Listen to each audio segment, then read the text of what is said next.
Okay, woke up this morning, getting ready for work. Figured I'd look at the Raw Awards, the Slammies, before I get up. Saw the various categories. Then we come to Superstar of the Year. I figured most certainly CM Punk. Maybe Ryback. Maybe Sheamus. Two long shots, but The Big Show or even Antonio Cesaro. But what did I get? Ah! No!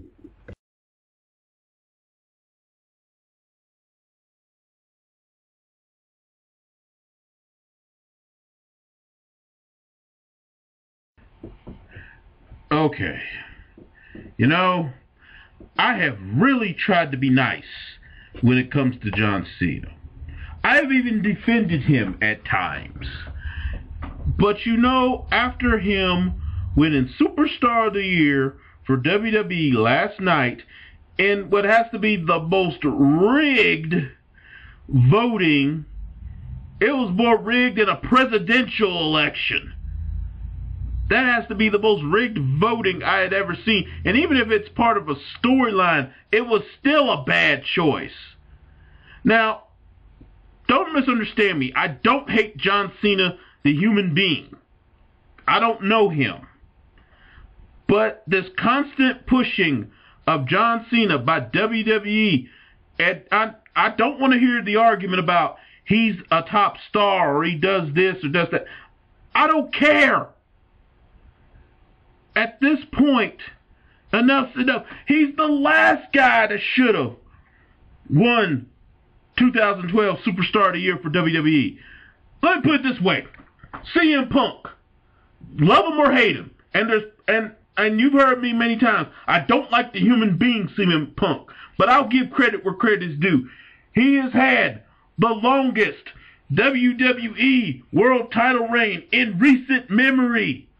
In fact, his one reign is longer than most of John Cena's reigns as either WWE champion or world champion. I think he even surpassed John Cena's 1 year reign. Now, he's surpassed that. He's had great matches with, he survived, like after he won it from Alberto Del Rio at last year's Survivor Series, he survived a TLC match against Del Rio and The Miz. He survived a match with Dolph Ziggler. He survived an Elimination Chamber. He survived 2 matches with Y2J Chris Jericho. He survived a spectacular series with Daniel Bryan during the summer. He survived a triple threat at SummerSlam against John Cena and The Big Show.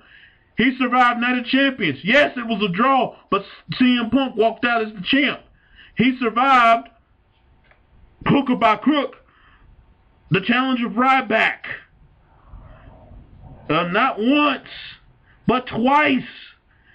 First time was in a Hell in a Cell. The second time was another triple threat match, also involving John Cena.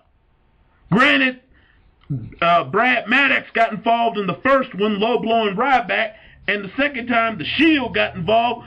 But other than that, but despite that, he found a way to retain the belt.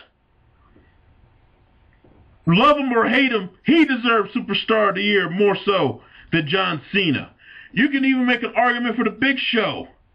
After winning the Intercontinental Championship in a WrestleMania moment, he loses it back to Cody Rhodes, gets fired by John Laurinaitis, gets rehired by John Laurinaitis after he helps him with John Cena, goes on to be a dominant big man, wins the World Heavyweight Championship from Sheamus, and he's been a decent champion. You can make a somewhat argument for him. Another one you could make a good argument for, Sheamus. I'm not that high on how they was giving him the Cena treatment, but I don't see it. But in any case, Sheamus, he won the World Heavyweight title in 18 seconds, whether I like it or not, which I didn't, against Daniel Bryan. Had an excellent 2 out of 3 falls match with Daniel Bryan at Extreme Rules. Held the title from around that time until recently when he lost to The Big Show at Hell in a Cell. I mean, he had been a dominant champion, like it or not. Antonio Cesaro, who certainly could have won New Sensation of the Year, and you could have made an argument for him being Superstar of the Year. After a slow start and then win the U.S. title, he's basically coming into his own now. Now, Ryback, I mean, what's to say about him? Like him or hate him, the man has been dominant. And when he has lost, it's been by, unscrupulous means. So you can make an argument for him. Just about anybody you can make an argument for, except for John Cena. John Cena's 2012, fiction or not, has been the worst year of his career, easily. Let's see. January, he had the situation with Kane, in which he lost his best friend, Zack Ryder, after he got caught in a lip lock with Eve Torres. And may I note, people might say, well, Eve Torres put herself on him. Well, may I note, John Cena wasn't exactly in a hurry to push Eve Torres away. Then, after surviving Kane, he went on, lost to The Rock at WrestleMania 28.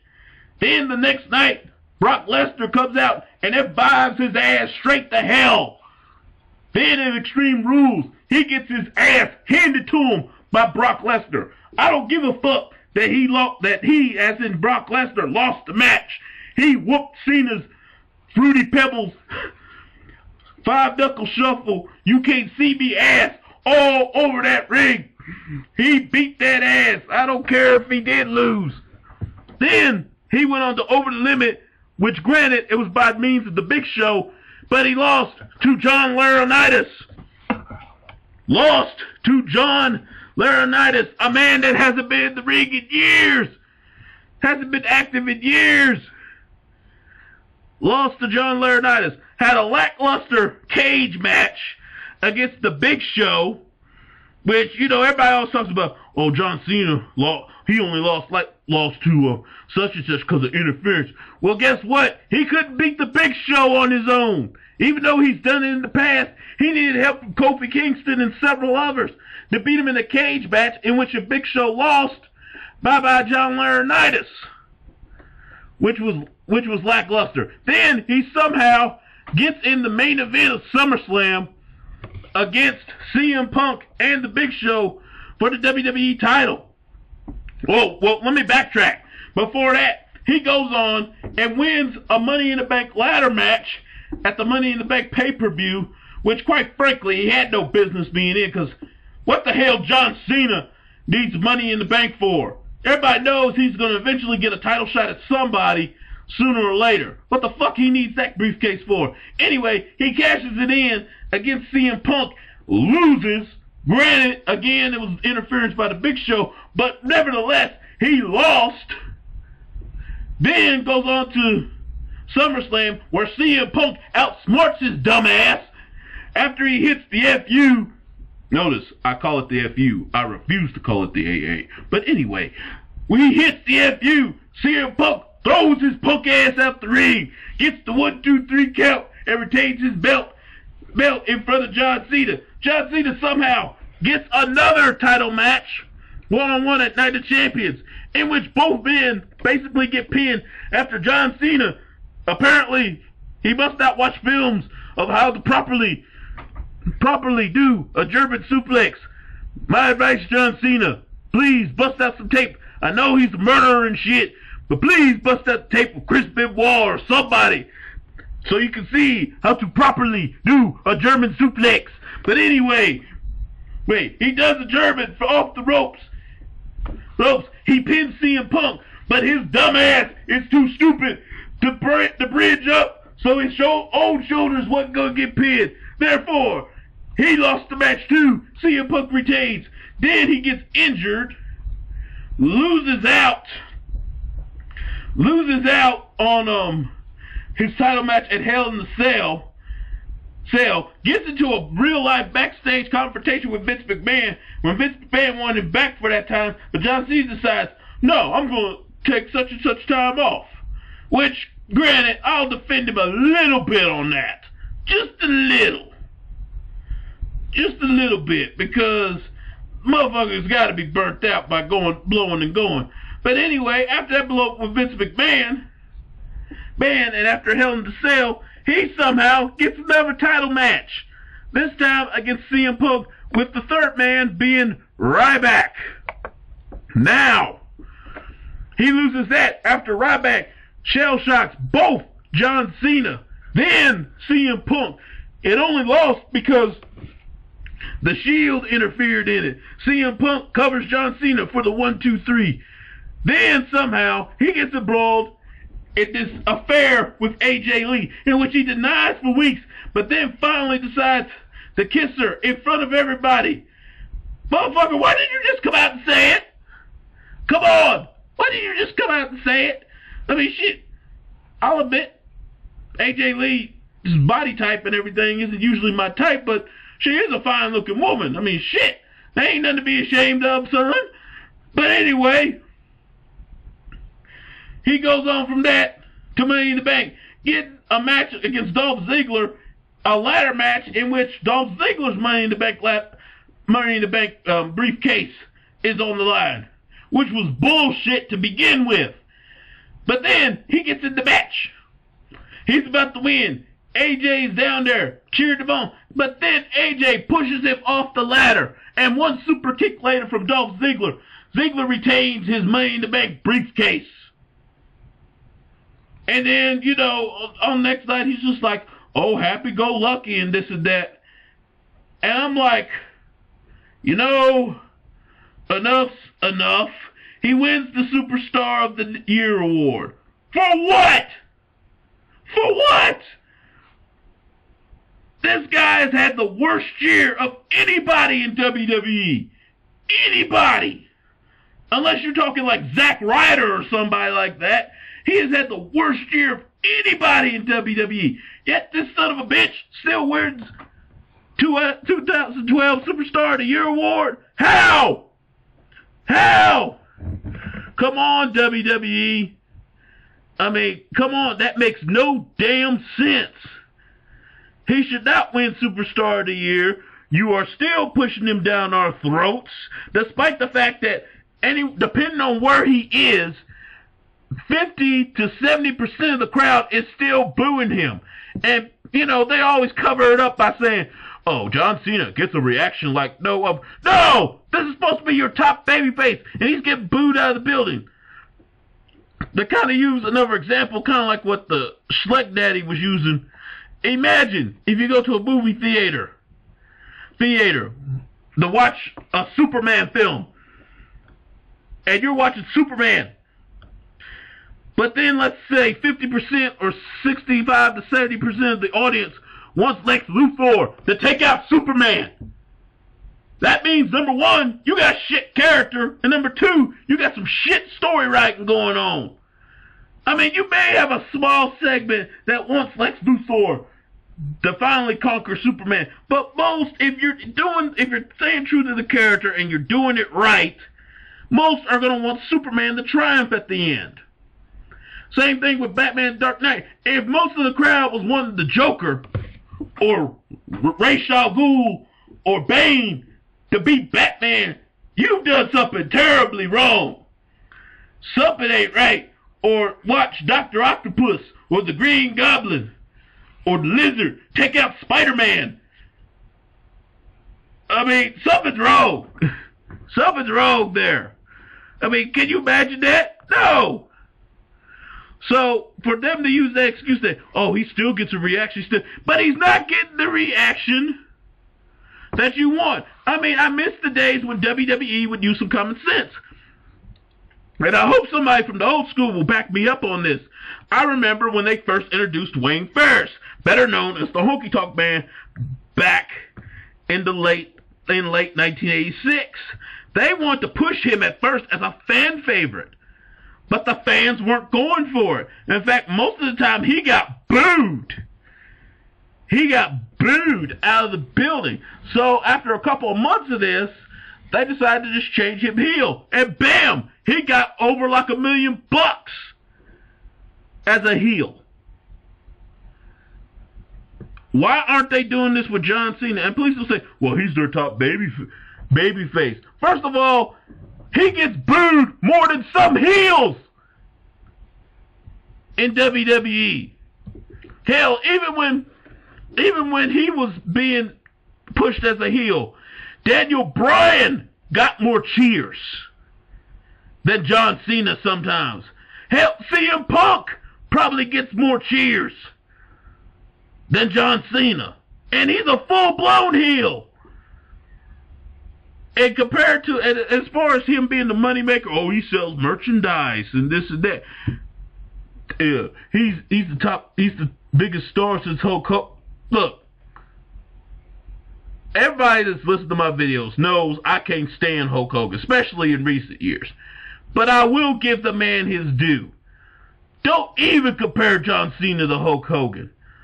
Hogan sold way more merchandise, was over way more with the crowd than John Cena ever has been. And that includes when he was being cheered back between 2003 and 2005. He is way more over.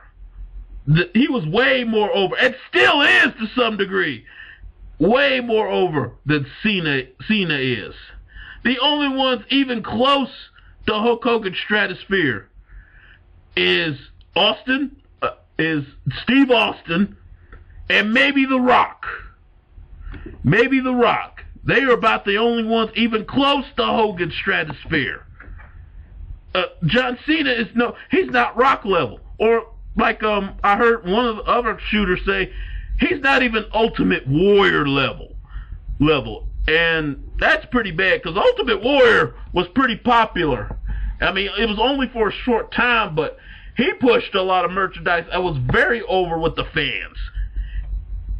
And in both of his first two runs in WWE. I'm sorry, John Cena, like I said, I don't know the man personally, so I'm not talking about the man straight up.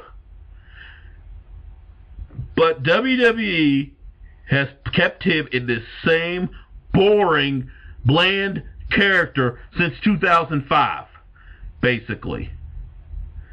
No variant whatsoever, hardly. They have us come out with the same smug look, same stupid grin. I mean, especially after what happened at Money in the Bank. I mean, granted, he did come out and mess with Ziggler's chance to cash in against the Big Show.